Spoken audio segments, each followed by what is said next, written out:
E commerce करते हो या ड्रॉप शिपिंग, 80% लोग प्रोडक्ट सिलेक्शन में फेल हो जाते हैं। क्यों? So hey guys, welcome back to our new video. आप सभी का स्वागत है हमारे चैनल ई कॉमर्स हिमांशु में। आप ड्रॉप शिपिंग करते हो या ई कॉमर्स, आपके लिए सबसे मेन चैलेंज, जो सबसे पहला चैलेंज होता है वो होता है आपका प्रोडक्ट सिलेक्शन। क्योंकि बहुत सारे लोग प्रोडक्ट सिलेक्शन में ही गलती कर देते हैं, उनको नॉलेज नहीं होता प्रोडक्ट के बारे में और प्रोडक्ट कैसे सेलेक्ट किया जाता है, चीजों को ध्यान रखना होता है। आज मैं इस यूट्यूब वीडियो में आपको पूरा प्रोडक्ट सिलेक्शन के बारे में बताने वाला हूं और भी हमारे पार्ट्स आपको आने वाली वीडियोस में आपको मिल जाएगा। तो make sure you subscribe my YouTube channel, ताकि आपसे कोई भी मेरे यूट्यूब वीडियो का पार्ट आपसे मिस ना हो जाए। तो मार्केट ट्रेंड प्रोडक्ट को आप सर्च कैसे करोगे? इसके लिए आप यूज कर सकते हो अमेजोन में एक ऑप्शन होता है जहां पर बेस्ट सेलर की कैटेगरी आती है। वहां पर आपको बहुत सारी कैटेगरी में आपको बहुत सारे प्रोडक्ट मिल जाएंगे जो इस समय ट्रेंडिंग में होंगे, जिनकी मोस्टली बहुत अच्छी सेल होगी। या फिर आप यूज कर सकते हो गूगल ट्रेंड, जहां पर आपको बहुत सारी प्रोडक्ट्स के बारे में पता चलेगा। या आप सोशल मीडिया का भी हेल्प ले सकते हो, जैसे इंस्टाग्राम, जब भी आप स्क्रॉल करते हो आपके पास कोई ना कोई किसी प्रोडक्ट के लेके कोई ना कोई वीडियो जरूर आती होगी, तो आप उन सबको चेक करके एनालाइज कर सकते हो मार्केट के बारे में कि मार्केट में इस समय चल क्या रहा है। सो सेकंड है हमारा, अगर हम कोई भी प्रोडक्ट ढूंढते हैं तो हमें किन चीजों का ध्यान रखना पड़ता है, जो हमारा आता है डेमोग्राफिक्स वे में।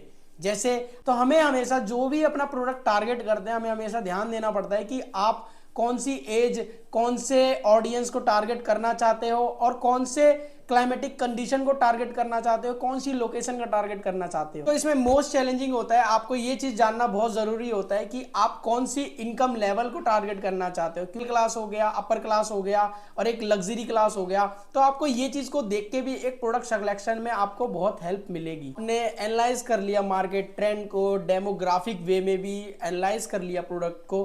थर्ड जो चैलेंज होता है वो होता है हमारा साइकोग्राफिक वे में, कि अगर आप कोई भी ऑडियंस को टारगेट कर रहे हो तो वो उनकी लाइफस्टाइल में कौन सी चेंजेस लाते हैं जिससे वो आपके प्रोडक्ट को एक्सेप्ट करेंगे। प्रोडक्ट को यूज करने से कौन सी वैल्यूज बढ़ेगी, कौन सा बिहेवियर में चेंजेस आएंगे। तो आपको एक साइकोग्राफिक वे में भी अपने प्रोडक्ट को सोचना पड़ता है। फोर्थ पॉइंट जो है हमारा, बहुत मोस्ट इंपॉर्टेंट पॉइंट है हमारा, वो है हमारा प्रॉब्लम सॉल्विंग प्रोडक्ट। क्योंकि मोस्टली लोग बस प्रोडक्ट सेलिंग के लिए सोचते हैं, वो सोचते ही नहीं कि ऐसा कौन सा प्रोडक्ट बनाया जाए या कौन सी ऐसी ऑडियंस को टारगेट किया जाए ताकि जो कंज्यूमर को कंज्यूम करने में इजी रहे, उनके लाइफस्टाइल में चेंजेस लाए और वो उनकी प्रॉब्लम को सॉल्व करे। क्योंकि ऐसे प्रोडक्ट ही विनिंग प्रोडक्ट कहलाए जाते हैं। फिफ्थ पॉइंट जिस पे हमें हमेशा ध्यान देना पड़ता है वो है हमारा कॉम्पिटिटर एनालाइज। हमें हमेशा ध्यान में रखना चाहिए कि जो भी हमारा कॉम्पिटिटर है वो अगर किसी प्रोडक्ट को सेल कर रहा है तो आप उससे क्या बेहतर कर सकते हैं कि लोग उसका प्रोडक्ट छोड़ के आपके प्रोडक्ट के पास आए। रखना पड़ता है कि हम जो कस्टमर्स टारगेट कर रहे हैं उनका इंटरेस्ट किस तरफ है। सेवंथ पॉइंट जो हमारा बहुत चैलेंजिंग होता है, स्केलेबिलिटी। स्केलेबिलिटी में बहुत लोग बहुत ज़्यादा सोचते हैं कि अगर हमने ये प्रोडक्ट लॉन्च किया या इस प्रोडक्ट को हम ई कॉमर्स या ड्रॉप शिपिंग पर सेल करते हैं तो क्या इस प्रोडक्ट की स्केल है, क्या हम इसे आगे तक ले जा सकते हैं। मान लो कोई भी प्रोडक्ट आता है मार्केट में तो उसका भी एक टाइम पीरियड होता है, तो आपको टाइम के साथ साथ उस प्रोडक्ट में नए इनोवेशन लाने पड़ते हैं, नए नए आइडियाज लाने पड़ते हैं ताकि आपका प्रोडक्ट कस्टमर के हिसाब से इनोवेटिव होता रहे, डिमांड के हिसाब से चेंज होता रहे। सारे लोगों का एक डाउट सबसे ज्यादा होता है, वो होता है वेयर टू परचेज। हम प्रोडक्ट मान लो हमने सेलेक्ट कर लिया लेकिन हम उसे खरीदे कहाँ से। तो अगर मैं इसको सिंपली वे में बताऊं तो मान लीजिए आपने कोई प्रोडक्ट सेलेक्ट किया, इलेक्ट्रॉनिक्स हो सकता है, वो होम अप्लायंसेज हो सकता है, होम डेकोर हो सकता है, टॉयज हो सकता है, बेबी क्लॉथ्स हो सकता है, किसी भी कैटेगरी में हो सकता है। तो आपको सिंपली क्या करना है, उस प्रोडक्ट की रिसर्च करनी है। वो कैसे करनी है? आप सिंपली इंडिया मार्ट पर जाओ, उस प्रोडक्ट के बारे में सर्च करो, उस प्रोडक्ट के प्राइसिंग सेलेक्ट करो। उस प्रोडक्ट का मान लीजिए आप इंडिया मार्ट पे खरीदते हैं और मेरे को पता है कि मैं भी मोस्टली जो मेरे फ्रेंड्स वगैरह हैं वो ये ट्राई करते हैं कि जितना कम से कम लॉट में उनका प्रोडक्ट आए, उनको सैंपल चाहिए होता है ताकि वो उस प्रोडक्ट का रिसर्च कर सके, उसको चेक कर सके क्या ये प्रोडक्ट विनिंग प्रोडक्ट है। तो उसके लिए अगर मैं एक अच्छा सा एक छोटा सा टिप दूं तो आपको सिंपली क्या करना है, उस प्रोडक्ट को अमेजोन या फ्लिपकार्ट से 1 यूनिट में आप मंगा लेना ताकि आपको ये पता रहे कि ये प्रोडक्ट क्या अगर आप सेलिंग करते हैं। क्योंकि देखो ऑनलाइन में क्या है, बहुत सारे मगरमच्छ बैठे हुए हैं, तो हम आपको क्या, अगर आपको भी एक अच्छा मगरमच्छ बनना है तो आपको इन चीज़ों का बहुत ध्यान देना पड़ेगा, आपको उस प्रोडक्ट को खुद यूटिलाइज करना पड़ेगा। और इंडिया मार्ट हमारा ऐसा प्लेटफॉर्म है जहां पर मैं मानता हूं कि बहुत सारे प्रोडक्ट आपको मिल जाएंगे, जहां पर आपको बस कुछ चीज़ों का ध्यान देना पड़ता है कि अगर आप कोई प्रोडक्ट सेलेक्ट कर रहे हैं तो उस प्रोडक्ट को जो भी आपको सप्लाई कर रहा है वो मैन्युफैक्चरर है कि ट्रेडर है। क्योंकि मैन्युफैक्चरर होता है जो आप वो प्रोडक्ट खुद बनाता है, जो आपके इंडिया में आपको इजीली मिल जाएगी। लाइक अगर आप कोई प्रोडक्ट इंपोर्टेड लेते हैं तो आपको हमेशा जब भी आप परचेज करें तो आपको इन चीज़ का ध्यान रखना पड़ेगा कि वो आपका इंपोर्टर होना चाहिए, ना कि ट्रेडर। क्योंकि ट्रेडर आपसे ज़्यादा पैसे में आपको वो प्रोडक्ट सप्लाई करेंगे एज कंपेयर टू इंपोर्टर। और अगर आप क्वालिटी प्रोडक्ट में काम नहीं करते हैं तो मुझे ऐसा लगता है कि आप कभी भी ई कॉमर्स करते हो या ड्रॉप शिपिंग, आप हो जाओगे अनसक्सेसफुल। क्यों?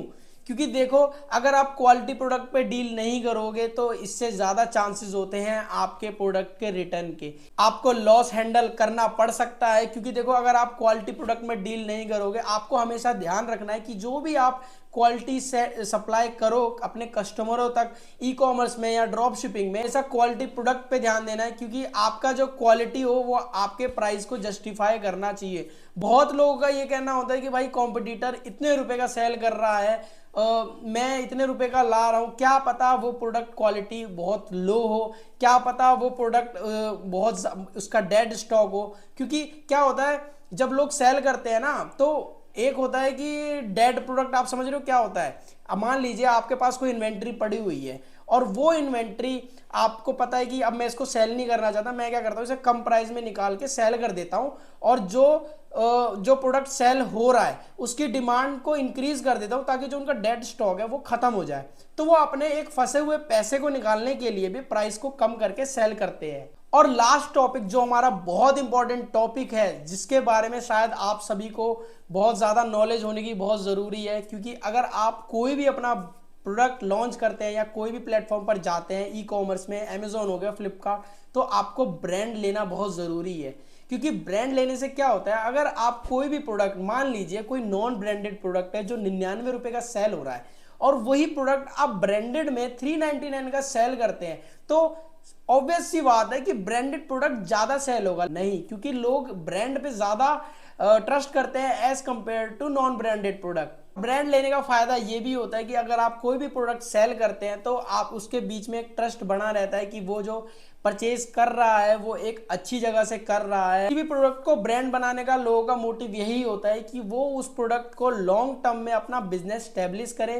क्योंकि कोई भी शॉर्ट टर्म बिजनेस नहीं करना चाहता, सबको लॉन्ग टर्म बिजनेस करना होता है। तो अगर आपको भी कोई ब्रांडिंग करनी हो तो आपको मैं यही सजेस्ट करूंगा कि आप किसी भी कैटेगरी में जाए, चाहे ई कॉमर्स या ड्रॉप शिपिंग में, आपको ब्रांड लेना बहुत ज़रूरी होता है।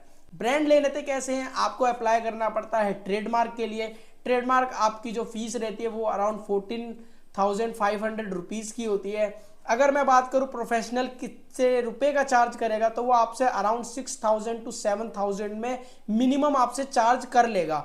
और मुझे ऐसा लगता है कि जब भी आप कोई भी ब्रांड सेलेक्ट करें कि आपका जो ब्रांड नेम होता है ना, आपका एक ऐसा नेम होता है जो आपको प्रोडक्ट को आइडेंटिफाई कराएगा कि आप किस कैटेगरी में अपना प्रोडक्ट सेल करते हैं। सो आई होप आप सभी को हमारी प्रोडक्ट सिलेक्शन रिलेटेड वीडियो आपको पसंद आई होगी। पसंद आई हो तो लाइक कर देना और चैनल पे नए हो तो सब्सक्राइब कर देना, क्योंकि नेक्स्ट पार्ट हमारा बहुत इंपॉर्टेंट टॉपिक पे होने वाला है। प्रोडक्ट सिलेक्शन के बाद जो हमारा नेक्स्ट स्टेप होने वाला है वो बहुत इंपॉर्टेंट है, जिसके बारे में शायद आप सब बहुत ज़्यादा एक्साइटेड हो गए, आपको नॉलेज नहीं होगी, जिसको मैं बहुत सिंपली वे में एक्सप्लेन करने वाला हूँ। Thank you so much for watching. मिलते हैं हम आपको जल्दी नेक्स्ट वीडियो में। सब्सक्राइब